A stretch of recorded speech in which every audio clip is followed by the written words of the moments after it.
Mehmet Usta, mahallede sakinliği ve yüzünden eksik olmayan gülümsemesiyle bilinen yaşlı bir bakır ustasıymış. Her sabah küçük dükkanının kepenklerini kaldırıp kapısını açtığında çalan küçük çıngırağın sesi onu selamlıyor gibi gelirmiş.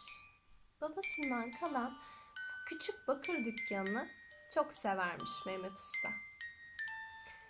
Bu dükkanın içerisinde envai çeşit bakırdan tencereler, tavalar ve tepsiler doluymuş.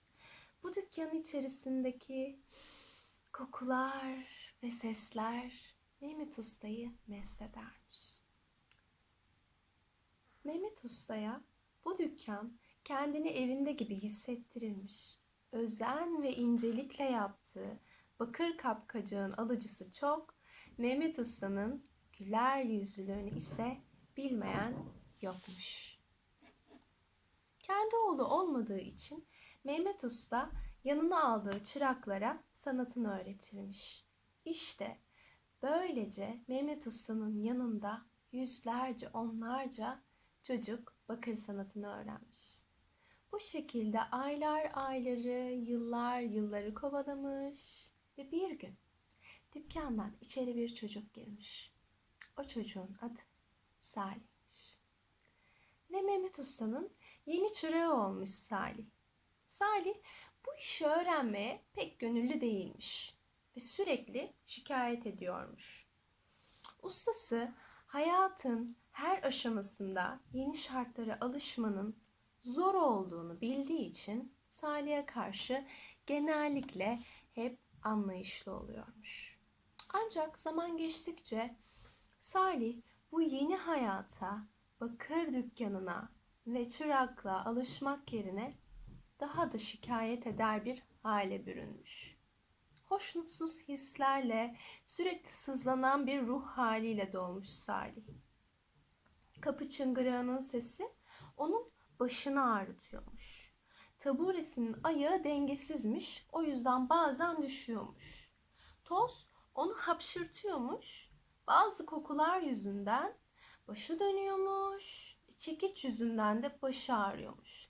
Yani anlayacağınız havadan uçan kuş, içerideki sinek Salih'in canını sıkmaya yetiyormuş. Ve günlerden bir gün Salih bir yandan öğle yemeğini yiyormuş, bir yandan da kendi yemeğini duyduğu kadarıyla diğer mahalledeki çırakların yemeğiyle kıyaslayıp şikayet ediyormuş. Adeta şöyle: benim yediğim de yemek mi? Onlar üzümler, karpuzlar, zeytinyağlılar, sarmalar yiyorken bu benim yediğime de yemek denir mi diye sürekli şikayet ediyormuş. Bunu duyan ustası hiçbir şey söylemeden Salih'ten bir tuz kesesi almasını istemiş ve dükkandan onu göndermiş. Salih dükkandan çıkıp dolaşmak için bir bahane bulduğu için o kadar mutluymuş ki bu duruma pek sevinmiş. Geldiğinde ustası tuz kesesinin yarısını bir bardak suya boşaltmış ve bir kaşık almış, karıştırmış ve Salih'e vermiş. Demiş ki, al bunu iç Salih. Sonra sormuş, nasıl geldi bu su sana Salih? Yandım, bittim, nasıl gelsin? Bir tuz kesesinin yarısını bu suyun içine koydun, boca ettin. Ve demiş, ateş bastı beni.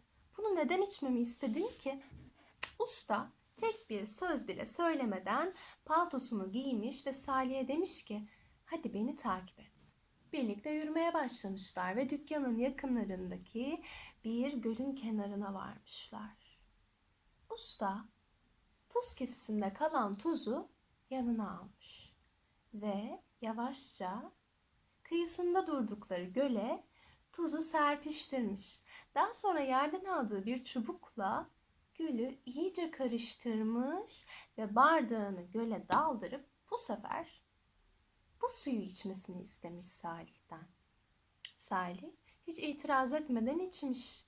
Sonra sormuş usta, Bu sefer bu su sana nasıl geldi Salih? Çok ferahladım usta. Bu su o kadar tatlı ki 10 bardak daha içerim.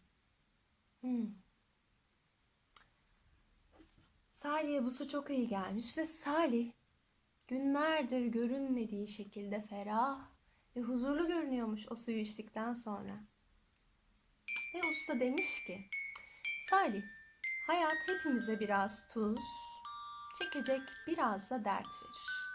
Derdini seçemezsin ve herkesin başına dertler gelir. Ama seçebileceğin bir şey var. Sorunlarınla başa çıkarken bir bardak kadar dar veya bir göl kadar geniş olmayı seçebilirsin. Umarım sen de bir göl gibi olursun.